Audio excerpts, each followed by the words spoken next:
Gracchus raconte, présente Henri Guillemin, cette nuit-là, l'histoire du français. Cette histoire-là, on t'en a parlé, mon garçon, mais on t'a pas tout dit, forcément. Parce qu'il n'y a que deux hommes sur terre qui ont su le fond des choses. Deux hommes. Moi qui te cause, et le curé Chapat qui m'a dit le secret. Une histoire si peu croyable que mon Chapat, quand il me l'a confiée, il m'a fait promettre de ne pas bavarder, que ça lui porterait tort, qu'on le croirait un peu pauvré, un peu demeuré. Pourtant, il avait bien la tête sur les épaules, je t'assure. Moi aussi, j'espère. Seulement ce que nous avons vu cette nuit-là, comme ça n'avait pas de sens commun et comme il n'y avait pas eu d'autres témoins que nous deux, c'est pour ça qu'il m'a dit de me taire, qu'il me l'a commandé même. Et j'ai tenu mon bec, comme promis. Je peux bien désobéir à Chapat à présent. Il est mort. Et c'est si ancien. Et puis c'est une bonne chose après tout, que tu la saches, comme elle a été pour de bon cette histoire. L'authentique histoire du français. Remets une bûche et viens te rasseoir. Alors, tu connais en gros ce qui s'est passé, moins l'essentiel. Tu es allé voir la cabane, comme tous les gosses de chez nous, et tu sais que le français, il n'avait pas d'autre nom. En tout cas, on ne l'appelait pas autrement dans la région. Probable que c'est exact qu'il venait de l'autre côté du Doubs. Que le français a été tué par le Hans Froidevaux, des Breleux. Un coup de fusil, deux coups je devrais dire, parce que le Hans il y était allé sec. Il avait appuyé sur les deux gâchettes à la fois, et il avait mis dans sa pétoire des cartouches à sanglier. C'était bien, en effet, une espèce de sanglier le français, un bonhomme affreux à voir. Ce qu'ils appellent maintenant en France une gueule cassée, je crois. Je sais pas ce qu'il avait eu comme accident. Sa figure était une horreur, le nez mangé, des os qui manquaient à la joue gauche, pommettes et mâchoires, un œil descendu beaucoup plus bas que l'autre. Épouvantable. On disait, gens disent tant de choses. On disait que c'était un attentat qu'il avait commis et qui avait raté, une bombe qu'il avait lancée et qui lui avait éclaté au visage, et que c'était un anarchiste, on ne parlait que de ça dans le moment, et qu'il était chez nous pour échapper au bagne. Il y avait aussi une autre explication que des renseignés débités, que ce chrétien-là était une ordure, un athée, qu'il avait ouvert autrefois, quelque part en Bourgogne, un bistrot pas propre, baptisant ça, par sacrilège, l'auberge du tonnerre de Dieu, et qu'un jour le bon Dieu, ma foi, l'avait pris au mot. Le tonnerre de Dieu en personne était tombé sur sa gargote, la foudre, et c'était ça qui lui avait fait cette face atroce et punie. C'est pas au juste. D'ailleurs, ça le regardait, son passé, et pas nous.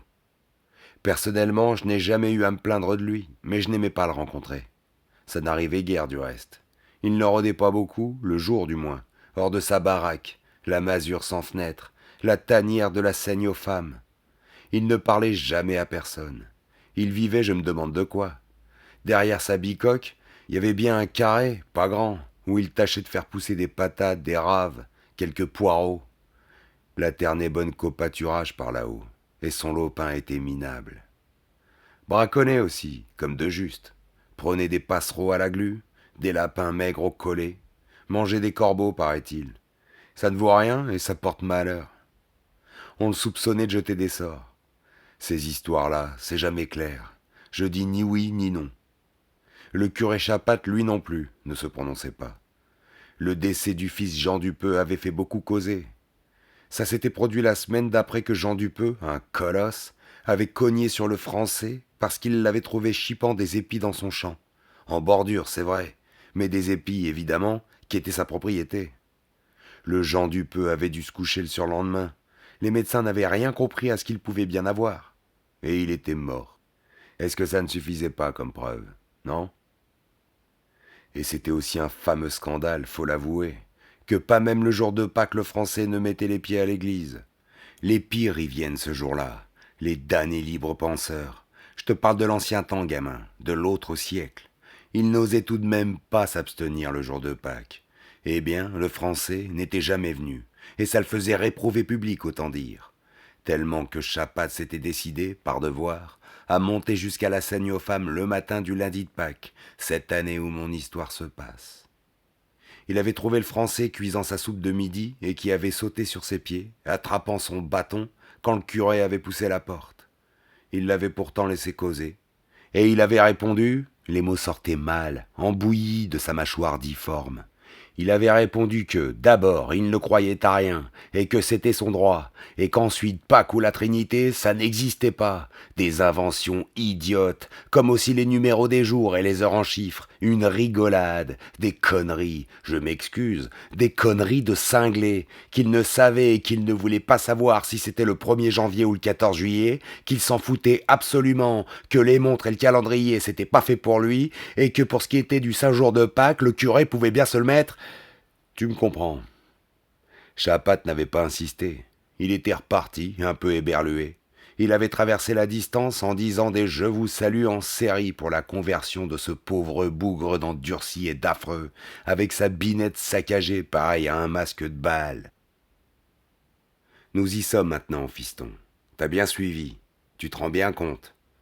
Pour que tu sois mieux à ton affaire, je vais te la raconter, la fin de l'histoire. Chose par chose, en ligne. Pas comme on l'a reconstituée ensuite, Chapat et moi, mais comme elle s'est déroulée, recta. Ça s'est tout à fait gâté pour le français à la fin de cet automne-là. La ferme des Froidevaux était la plus rapprochée de sa bicoque, juste séparée par une demi-lieue de pâturage tout crevé dans Posieux, tout farci de tas de pierres, avec des sapins noirs par là-dedans et des marécages. Un pays de loups. Les deux Froidevaux, le père et le fils, pouvaient plus supporter le français, parce que la bru leur avait raconté que le français la guettait tout le temps, quand elle sortait seule. Parce qu'elle n'avait toujours pas d'enfant après 4 années de mariage, parce qu'ils avaient eu, cette saison, une malchance ininterrompue. La grêle avait ravagé leurs pommiers, leurs noyers ensuite, à rien resté. C'était un fait. Et pas chez les voisins, fallait noter ça. Parce que les pommes de terre avaient pourri, parce que leur foin avait été piteux et le regain nul. Parce que 3 de leurs vaches, enfin, venaient de crever coup sur coup. Et c'était vraiment un comble. Ils n'avaient plus douté que le français était à l'origine de tout ça. L'aventure du Jean Dupeux leur faisait bien sacrément peur, mais il n'y avait qu'à pousser les choses jusqu'au bout. Le tort du grand gars, c'était d'avoir employé la raclée là où l'assommade était nécessaire. Que le malfaisant, ce coup-ci, y reste. Alors ils s'étaient mis à deux pour la besogne, et franchement, en gens honnêtes, le père et le fils. Ils se sont amenés un soir de novembre chez le français, gourdin dans les paumes. Ils l'ont sonné, je ne te dis que ça. Leur trique en était toute gluante. Mais comme ils avaient honte, à cause du péché, de faire le geste décisif d'un assassinat sur ce type par terre et qui ne bougeait plus, on pouvait par exemple lui fondre un peu la gorge avec sa serpette, mais il était couché sur le ventre et il fallait le retourner, ou bien lui faire passer sa fourche dans le dos à travers le corps, en choisissant la place entre les côtes, jusqu'à ce que les dents d'acier trouvent la terre de l'autre côté et s'y enfoncent. Comme ça les dégoûtait, malgré tout, et que ça leur paraissait pas convenable. Et puis mieux valait que le corps restât pas là, on ne sait jamais avec les sorciers. Ils l'ont porté à travers bois, l'un tenant les pieds, l'autre les aisselles, jusqu'aux falaises au-dessus du Doubs. 1, 2, 3, clan. Ils l'ont balancé dans le noir. Puis ils se sont frictionnés les mains, une bonne chose de faite, et ils sont rentrés chez eux, peu causants. Au crépuscule du 3e jour, le français aussi est rentré chez lui. Il marchait pas bien droit. Il avait son foulard crasseux autour de la tête, lui relevant le menton et noué dans les cheveux, avec des emplâtres d'herbe tout autour qui dépassaient. C'était pas imaginable qu'il soit encore là. Bel et bien il y était vivant. Vois-le qui remet le nez, si je peux dire, dans sa cambuse où tout est en pagaille, sans dessus-dessous, chaviré, fracassé, démoli. Il refait de l'ordre, comme il peut, avec ses mains où 3 doigts sont raides. Il rallume son feu. Il n'a plus qu'un œil et l'autre y voit mal. Il en a gros sur le cœur, très gros. Il pense que cette fois-ci, on lui en a fait assez dans ce patelin, et que ça va barder le choc en retour, et que ces saligots ne leur ont pas volé ce qu'il leur prépare. Il ne rumine plus qu'une chose, se venger. Ça dure plus d'1 mois comme ça. On est sûr à présent, tout partout dans nos coins, que c'est un miracle de l'enfer qu'il soit revenu. On ne parle que du français, à voix basse, avec épouvante, dans toutes les fermes des Franches-Montagnes. On attend, rien ne vient. Les brouillards ne quittent plus les hauteurs. Tu connais l'espèce de sommeil qui prend le pays pendant ces mois du début de l'hiver. Une léthargie, un grand silence. On se calfeutre, même avant la neige. Elle tombe un peu, hésitante, en décembre, tenant un jour ou deux et fondant sous l'humidité de la brume, reparaissant pour s'en aller encore. C'est janvier-février, la période des grosses tombées et du manteau blanc. On n'était encore qu'en décembre. L'homme avait mis son idée au point. Où avait-il trouvé, acheté ou volé, du pétrole? À Goumois peut-être, sur France. Toujours est-il qu'il en possédait un bidon, un grand bidon de 5 litres qu'on a vu le lendemain de l'affaire. Il mijotait de foutre le feu chez les Froidevaux, telle nuit, à sa convenance. Un soir, leur chien a disparu. Ça y est, il est prêt. La nuit est bonne, tout à fait noire. Le ciel a été bas toute la journée. Ça sent la neige. Elle pourrait bien se mettre à tomber un peu plus tôt, et alors on verrait ses traces. Tant pis, il est résolu. Il patiente un moment, longtemps, que les Froidevaux se soient endormis pour sûr. Il est assis sur sa grosse pierre devant l'âtre. Il regarde le feu. Il lui parle, lui promettant pour tout à l'heure, pas loin d'ici, un camarade formidable. Et voilà tout à coup qu'on frappe à sa porte. Il sursaute. Qu'est-ce que c'est? On refrappe. Plusieurs petits chocs. Le Français a pris son couteau. Il tire doucement le morceau de bois qui sert de loquet. C'est un gosse, à peu près ton âge, 10, 11 ans. Un gosse du pays, avec un bonnet de laine et un gros chandail, et ses genoux tout rouges de froid. Brrr, qu'il dit, le petit. J'aimerais bien me chauffer. Le Français n'y comprend rien. D'où il sort, ce môme? Qu'est-ce qu'il lui veut à pareille heure? Le Français se carre et barre la porte. S'aperçoit que la neige est venue. Saleté. Il repousse le gosse et regarde au dehors. Autant qu'il puisse le distinguer, il n'y a personne que cette mauviette. Comment t'appelles-tu? Emmanuel. Emmanuel quoi? Le garçon dit un nom que le Français ne connaît pas. Qu'est-ce que tu veux? Mais me chauffer, je vous ai dit. Rien qu'un petit peu. Il grelotte. C'est pas simulé. Et il a une bonne figure avec des yeux bleus confiants.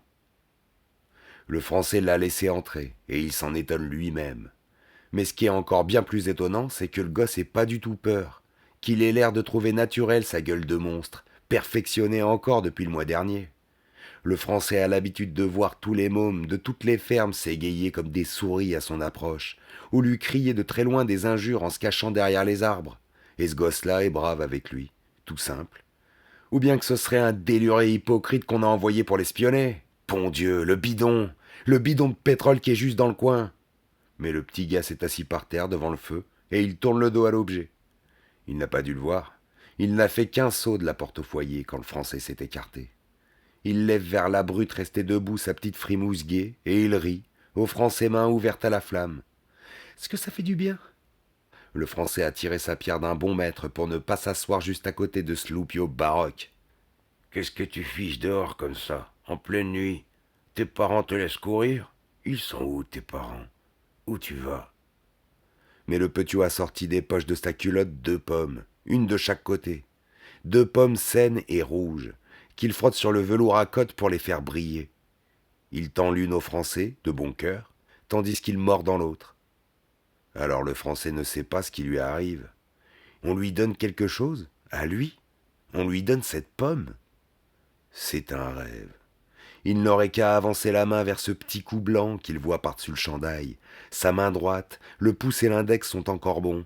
Il mettrait le pouce sur le devant du gosier, l'index prenant appui sur la nuque, et il serrerait, et ça n'irait pas plus long que pour refroidir un poulet. On entend les morceaux de pommes qui craquent sous les dents du gamin. Quel appétit! Il est affamé, ce morveux. N'empêche qu'il a donné sa seconde pomme. Le Français tient dans sa grosse patte ce cadeau déconcertant. Là, je me sauve. Je ne dois pas être en retard. Le petit s'est remis debout. Merci, qu'il dit. Je vous remercie bien. Il s'est approché tout près du Français. C'est lui qui est debout à présent, et l'autre assis. Il lui met brusquement ses 2 mains sur les épaules. Il le regarde une seconde avec ses yeux splendides. Vous êtes gentil. Il est parti. Il a rebattu derrière lui la porte, qui tremble et se rouvre à moitié. Alors le Français se lève. Mais qu'est-ce que ça veut dire? Qu'est-ce qu'on lui a fait? Il étouffe. Il se passe la main sur le visage, touchant sa tempe, ses cheveux, l'endroit où l'enfant, une seconde, a posé sa petite figure. Il bredouille des choses, il s'étrangle, faisant avec sa gorge des bruits ridicules. Il sort, il tient toujours la pomme dans sa main. Il marche. Il se dirige là où il avait décidé d'aller, vers chez les Froidevaux, mais comme un somnambule. Il n'a pas pris son bidon de pétrole. Il va chez les Froidevaux rien qu'avec sa pomme dans la main. Il marche en causant tout seul à son ordinaire, mais cette fois il renifle. Il est tout haletant. Il ne sait plus du tout où il en est. Il avale une eau brûlante. Dans sa tête perdue, il se dit qu'il va lui aussi, à son tour, frapper chez les Froidevaux et leur donner la pomme. Qu'il voit bien qu'il n'est pas un mauvais homme, qu'il est gentil, quelqu'un est venu le lui affirmer. Il dira « Voyez, je ne me venge pas, je vous donne ma pomme. » Alors ce sera fini, la méchanceté contre lui, pour toujours. Tu sais comment ça s'est conclu. Les Froidevaux veillaient chaque nuit, à tour de rôle, se méfiant trop. Vers les 11 heures, le Hans a vu le sorcier qui s'avançait directement vers la maison, et qui paraissait avoir dans sa main quelque chose de rond, probablement une bombe. Dès que le Français a été apporté, Hans a tiré ses 2 coups de fusil. Par terre, quand ils sont allés le voir, le Français respirait encore. La fille a dit qu'il fallait quand même quérir le curé pour l'extrême-onction ou l'exorcisme. Chapat est venu. On avait traîné le Français dans la grange. On les y avait laissés, Chapat et lui. C'est là que le curé a appris le secret. Le Français est mort dans ses bras. Il ne savait pas les jours du mois, je l'ai dit. Or c'était le jour de Noël. La messe de minuit cette année-là, par sa faute, a commencé qu'à 2 heures, ou presque. Les gens n'étaient pas contents. Le député conservateur Virgile Boyau a déclaré qu'il s'était enrhumé dans l'église à attendre. On avait été bien surpris chez les Froidevaux de trouver dans la cour une pomme au lieu d'une bombe. Mais la police a étouffé ça. Légitime défense. De toute évidence, le Français était venu pour incendier la maison. C'était avant l'aube, après la messe, que Chapat est venu me chercher. Il voulait que je monte avec lui voir quelque chose à la cabane vide du Français. On a pris les lanternes, on a pataugé dans la neige.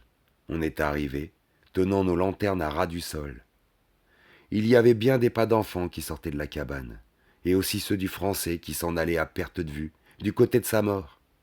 Ceux de l'enfant, il y en avait une dizaine, pas plus, et brusquement, plus rien. L'empreinte dernière d'une petite galoche dans la neige, et rien ensuite, comme si le gamin, positivement, s'était envolé. La neige a fondu au petit jour. Voilà, Petiot, je t'ai tout dit. Va te coucher à présent et fais tes prières. Et dis-en une si t'y penses, pour le Français, à tout hasard. Mais ta vie pourtant, qu'il n'en a pas besoin.